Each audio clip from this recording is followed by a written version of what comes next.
Yeah, so I think let's go ahead and finish this one up. I have my last one, and I don't have a name for it, but it's kind of stuff we talked about in the past a little bit. But this one is moments of fans overreacting, or just fans sort of using their power as collective consumers to harass and get what they want, or to let developers know that they're really mad about something.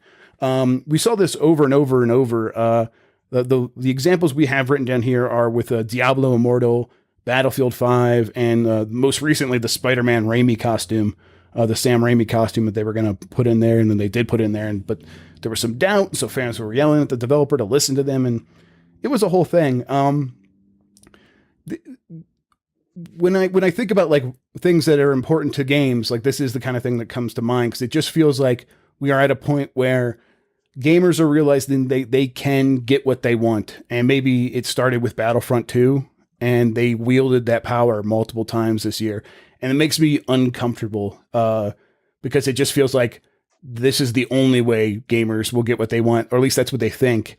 And so they're just going to keep doing it until it stops working, which might be never. It's weird because it seems very it seems very petty and oftentimes childish, like when these people get as upset as they do about video games.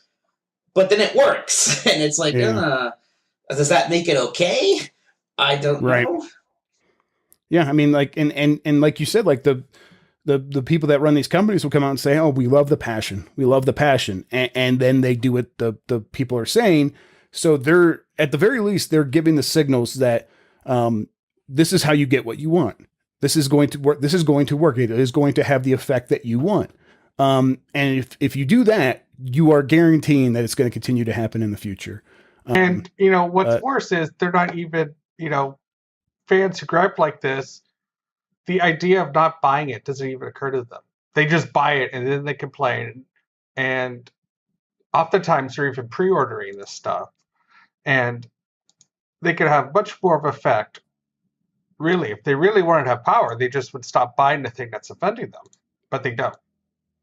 Yeah, and even when they're not, even if it wouldn't necessarily get the results that they want, they would be happier. I mean, wouldn't they? If you hate Fallout 76 so much, you don't have to spend all your time yelling at Bethesda about it. You could just not play it and play any of the other games that you are super into.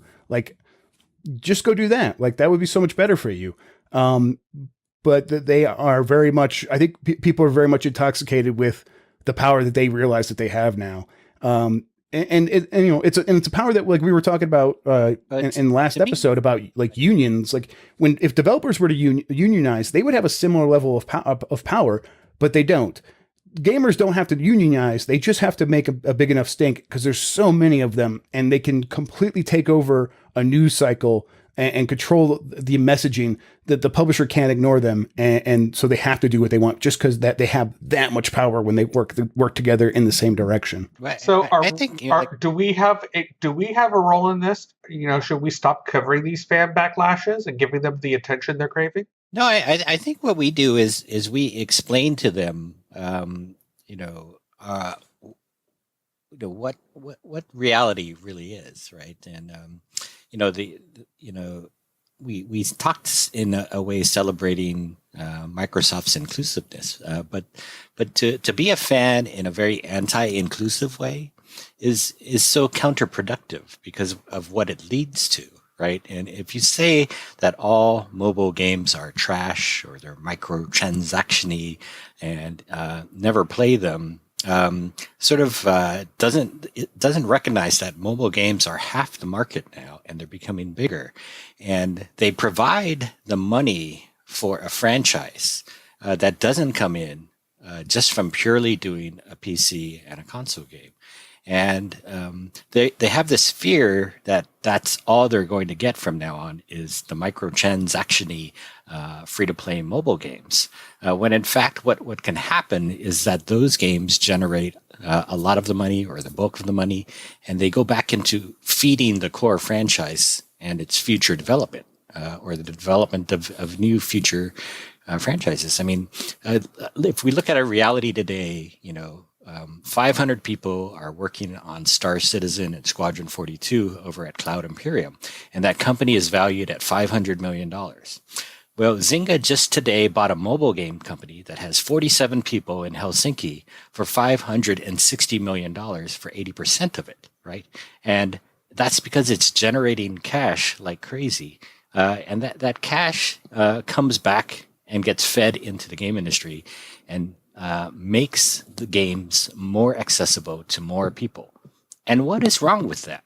You know, I mean, it's not leading to the extinction of PC games or hardcore games or console games. It is leading to the spread of gaming all over the place to 7 billion people. And this is what I don't get about, you know, why the fans are so outraged that there's this other out there, which is the mobile gamer, right? Yeah, I could see the lineage, the path in people's heads where they go from, if Diablo Immortal comes out and it is super successful, and it's way more successful than a Diablo 4 could have been or would have been in terms of how much money it makes, then you know, then maybe they just don't put as much effort into Diablo 4, and then maybe the next game, instead of the next game being on PC, maybe that just goes right to mobile instead as well. And I could see the slippery slope that they're imagining in their head, but you're right that it doesn't work that way. For the most part, what happens is these companies want to be diversified and they want to be in all of these spaces because that's the most responsible thing to do. If you have a lot of money that you need to put into making video games, you're not going to put all your eggs in one basket. The mobile gold rush is over. So if you're making a mobile game now, you're doing it for a very specific reason and a very specific audience. And it's not going to take away that much from your other businesses. It just wouldn't work that way. But like the things that the people get angry about are, they range from something like that all the way to a developer just tweeting something sort of dismissive to a gamer, to a fan, and then like all of these people jumping on that developer, typically because she's a woman, to trying to get them fired. And this was at ArenaNet, right, where that happened, and then something similar happened at Riot, where developers at Riot were trying to defend a woman-only tournament, and they were basically calling the fans a bunch of man babies or whatever, and the fans got mad and got them fired. And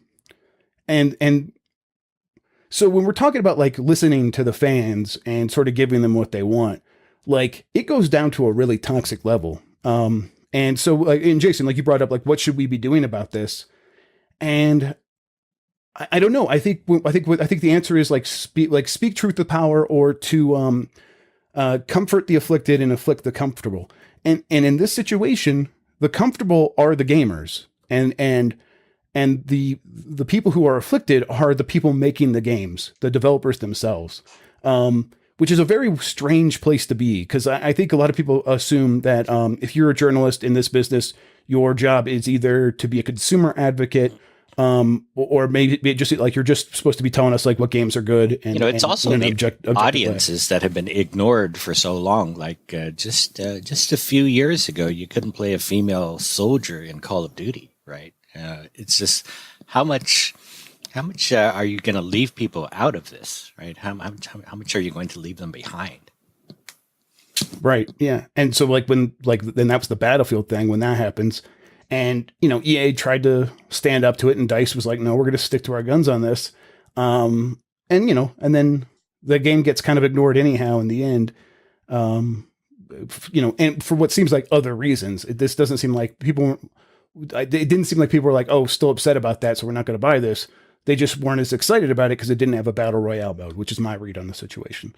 But yeah, like kind of get back to what we do. I think we just have to sort of say it, like, gamers are behaving in a way that is frightening and is threatening and is not equivalent with consumer rights, and it can hurt their own interests, right?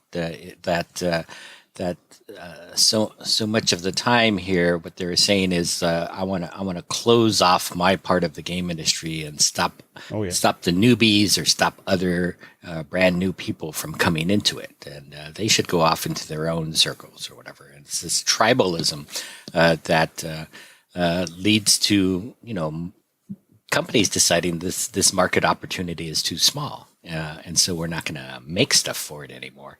And lo and behold, there become, fewer games for these kinds of people. Like the more you welcome people into your tribe, the bigger it becomes, the more people will target your tribe with good games, good products in the future. And everybody wins. Everybody benefits from a larger and larger market. I guess what I just find weird is it seems like we have better in a lot of ways. There's more good games coming out per year than ever before in a wide variety of genres and styles, and yet people are angrier than ever, right? Like it almost doesn't totally add up. And part of it is this kind of weird, unhealthy relationship between developers and their fan base now, where for so long developers they wanted to not just be a developer, they want to be like the boss of their own fan club also. Blizzard's a pretty good example of this. They have BlizzCon, right? Or everybody, you're not just a fan of World of Warcraft, you're a Blizzard fan, and it kind of leads to this weird thing where they want everyone to be family, but they're also tearing each other at the throats. The people are so invested now in Blizzard specifically, where they can't just be like, well, we could just go play this other action role-playing game. It's like, no, it has to be Diablo. We don't have Diablo right now. We're really upset and scared. I feel like there needs to be a healthier separation, or maybe there needs to be a point where okay, look, we are a business and you guys are our consumers. Maybe they need to be reminded of that a bit more than no, we're family. We're all brothers and sisters here. Yeah. And you could see why they want to be why they would want that relationship, or why they did want that relationship, because, Blizzard has clearly benefited from it. They've been able to release one game after another that has a built-in audience, and managing those people has kind of been the hard thing, right? Yeah. Blizzard's interesting in general. You get the feeling that Blizzard's not going to be too upset to leave 2018 behind it. Right. Yeah. Yeah, I feel like there's a bunch of stuff we could talk about on this topic, but I also think we've covered it pretty broadly, and to the degree that I think is appropriate for this podcast at this point. I don't know the answer. I know why things continue to get worse, I think, and I think it's mostly that there are shit stirrers who get money for shit stirring, like YouTube. The consumer advocates. Yeah, the consumer advocates on YouTube, they make more money from negativity. They make more money from having big bold headlines that say things are bad and you have a right to be mad. People want to consume that content, and YouTube promotes things that are the most popular. And since those are the most popular, that's what gets surfaced to the top. And then people want to keep making that stuff. We talked about that last year. That was kind of our 2018 or 2017 was the year of that. And I would probably say that the 2018 is the year of these fan overreactions sort of living symbiotically with those YouTube consumer advocates. It's a bummer, and it also I feel pretty powerless. Even if we do explain what's happening, it's just never going to be enough to get people to break the cycle until maybe something in the YouTube algorithm changes or something. I don't know. It's just more Jimquisition fodder, isn't it? Yes. Yeah. Which, Jim does some good stuff here and there. And I think a lot of times he's just seduced by, that is his character. And he kind of goes deeper and deeper into that. So, into justifying people being angry, which I don't know this industry necessarily needs. There's a lot of stuff to be legitimately disappointed by, but justifying the sort of anger seems like pretty close to justifying the harassment and the overreacting. And that's where I'm like, that noise. That's the thing. People can't be disappointed anymore. They're always mad. They can't be disappointed that Blizzard, that Diablo 4 wasn't announced instead of some mobile game. They have to be furious about it. Right, and then they have to find reasons why it's a scam or why it's a. And then each time there's it's they find a reason. Each time a fact comes out to explain why they shouldn't be as mad. At first it's they're not even making the game. It's all outsourced to NetEase. And it's well, that's not true. They're making it with NetEase. It's it's a clone of this other game. Well, that's also not true. Yeah, but now we're mad about this, actually. Actually, it's the principle of the thing, it turns out, that makes us mad. I think you guys just like being mad. Yeah, you're just moving the goalposts to justify this anger. Yeah, it's what they... it seems like their real hobby is being mad, not video games. It's a bummer. Yeah. I think that there is maybe a way out, but it's going to take a concerted effort of a bunch of different power brokers in the industry, sort of not giving people what they want just because they're screaming, and also YouTube making some fundamental changes to the way it works, which who knows if that could or would happen. Yeah. I mean, I think there's good things happening, like the companies getting together in the Fair Play Alliance, and Dean, you got to get closer to your mic. So I think there's good things happening, like the companies getting together in the Fair Play Alliance, and trying to share the best practices of how to deal with the rowdy communities. And I have hopes that the larger internet can solve this as well, because a lot of people recognize a lot of the misery that the internet is passing around. Yeah, and yeah, like I said, hopefully we'll figure it out. I think we probably will eventually. It does. I mean, in the grand scheme of things, we're pretty early on in what the internet is, and maybe it's just going through its own sort of like rowdy teen years, and like future generations will be better equipped to handle it. But we'll see. For now, we have to kind of just continue to deal with the shit. Is it rowdy teen years, or are we in our terrible 2s and 3s? Yeah, maybe that's a better example. Yeah, we're definitely toddlers. The internet is a rowdy toddler. Yes. Okay. Anything else, guys, or should we get the hell out of here? Nah, I got work to do. Yeah, let's do it. I've been Okay. asleep in a NyQuil induced coma for the last couple of days. I'm really behind. Yeah, what the crazy thing is, we never even recorded this podcast. You're dreaming right now. Dang you're gonna wake up and you're gonna have to do it all over again. No.